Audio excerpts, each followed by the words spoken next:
Cast of a beautiful disaster. Let's start with the characters, because in the picture of Dorian Gray, people are the philosophy.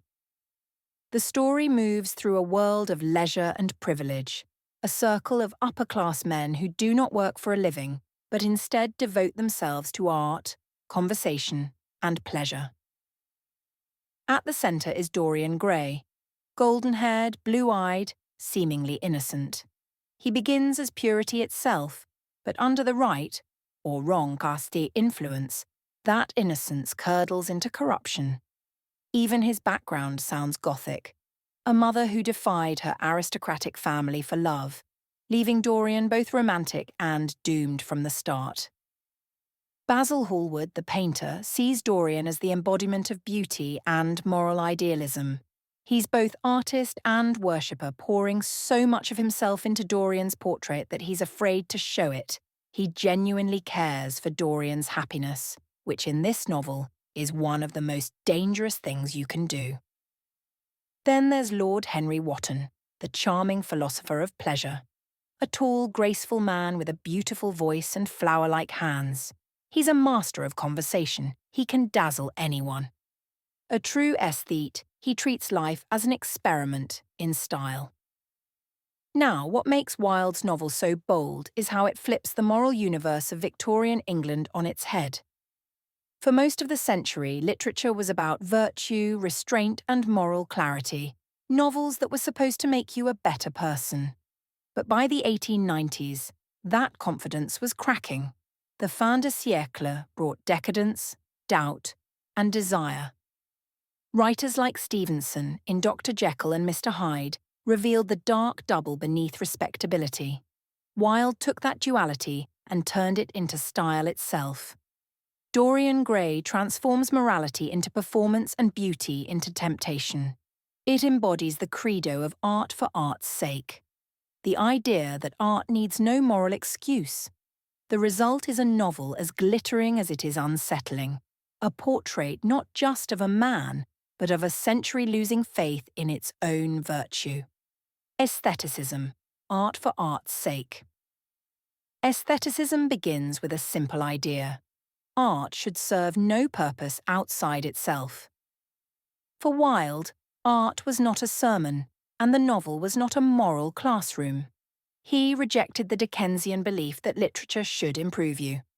For Wilde, the purpose of art was beauty. Nothing more, nothing less. Influenced by Walter Pater's The Renaissance and by French decadence, Wilde celebrated sensation, style, and excess. He put it perfectly. Nothing can cure the soul but the senses, just as nothing can cure the senses but the soul. Life and art, he believed, mirror each other as aesthetic experiences, each reflecting and reshaping the other. Influence, Henry's art, and Dorian as medium. One of Wilde's great themes is influence, the seductive, often destructive power one person can have over another. Lord Henry admits, to influence a person is to give him one's own soul. And then he does exactly that. He paints Dorian's mind with aphorisms instead of oils. Dorian becomes his living artwork, Henry's masterpiece in corruption. Dorian falls in love with Sybil Vane, a young actress in a shabby theatre who plays Shakespeare's heroines. Actually, he falls in love with her art, not herself.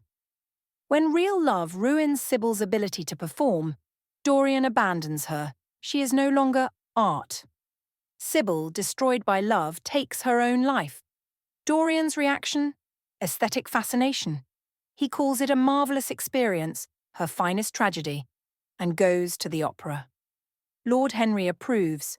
Someone has killed herself for love of you. I wish that I had ever had such an experience. For both men, her death isn't a moral event. It's a performance. Basil reacts very differently. When he hears about the engagement, he tells Dorian, "The gods made Sybil Vane for you. Without her, you would have been incomplete." He believes love is greater than art. Love is a more wonderful thing than art. Dorian and Henry dismiss him as a bit of a Philistine, too moral, too sincere, too ordinary. But Basil is the novel's fragile conscience. Where Henry intellectualizes and Dorian aestheticizes, Basil simply feels. The portrait is Dorian's soul in paint. He stays flawless. The canvas decays. The picture, Wilde writes, would be to him the visible emblem of conscience. Dorian hides the portrait in the locked nursery of his childhood, once a room of innocence, now a vault of corruption. Like Faust, Dorian gets what he wished for, youth without consequence. The portrait ages, he doesn't. The human becomes art, and art becomes human. Dorian doesn't lose his conscience entirely. He hates the portrait, yet he's fascinated by it.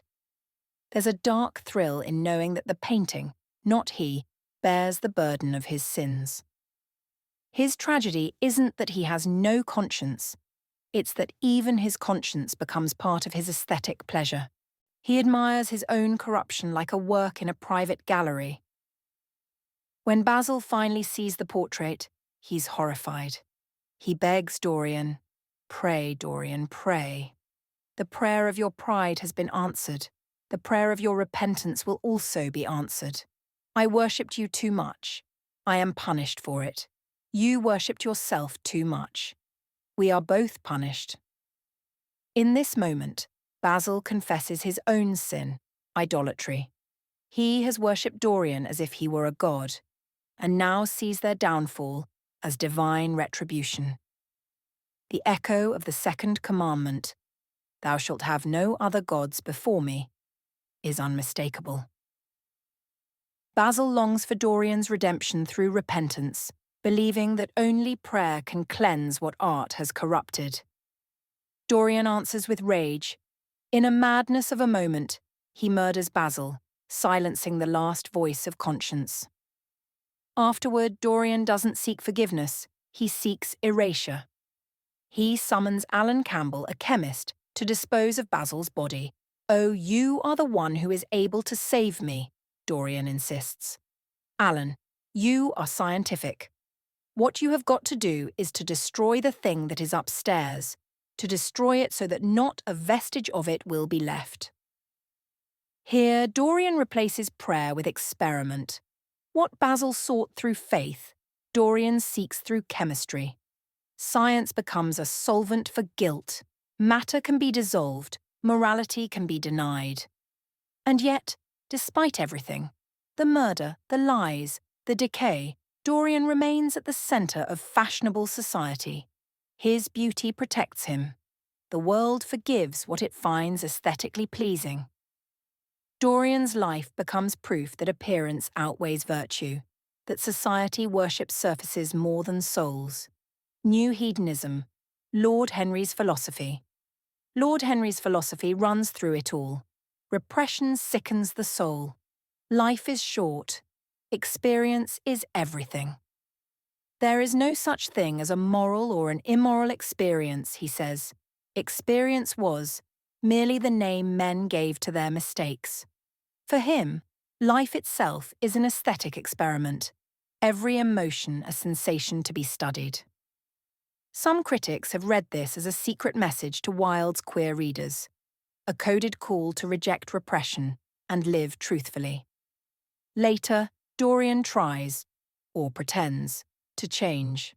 He stops Geoffrey from shooting a hare. He spares Hetty and calls it self-sacrifice. Maybe it's guilt. Maybe it's vanity. He imagines confession as a kind of relief. But when he looks at the portrait, it's uglier than ever. Not redeemed, just more hypocritical. His goodness, it turns out, was only another aesthetic gesture. In trying to look moral, he becomes monstrous. Lord Henry began as a dazzling, witty, worldly iconoclast. But by the end of the novel, we realise that he never truly lives by his own philosophy. He preaches rebellion but never risks it, stays comfortable within society's boundaries, and never grasps the consequences of his influence. Ironically, by the final chapter, Dorian, once innocent, now bears the weight of a ruined soul, while Henry, who once seemed worldly and wise, appears naive, static, almost decorative. In the final scene, Dorian stabs the portrait, trying to kill his conscience, and ends up killing himself. His body is found old and withered. The painting is young again.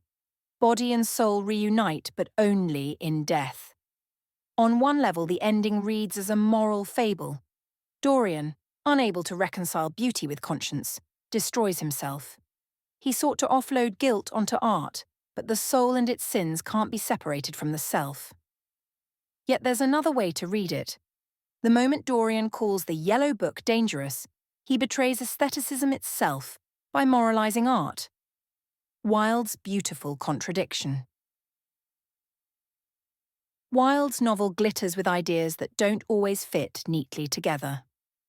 At first, the picture of Dorian Gray seems like a perfect defense of art for art's sake, pure amoral beauty. But by the end, those same ideas clash, contradict, and collapse. You could call that inconsistency, even a sign of artistic immaturity, as if Wilde couldn't resolve the tensions he set in motion. Or you could see it as something richer, a productive fracture, an opening that invites interpretation, argument, and endless debate. Maybe Wilde didn't fail to choose between morality and art. Maybe he meant to leave us caught between them. So the question lingers. Did Wilde truly create art without morality? Or did he, in spite of himself, give us the most seductive moral allegory of the century?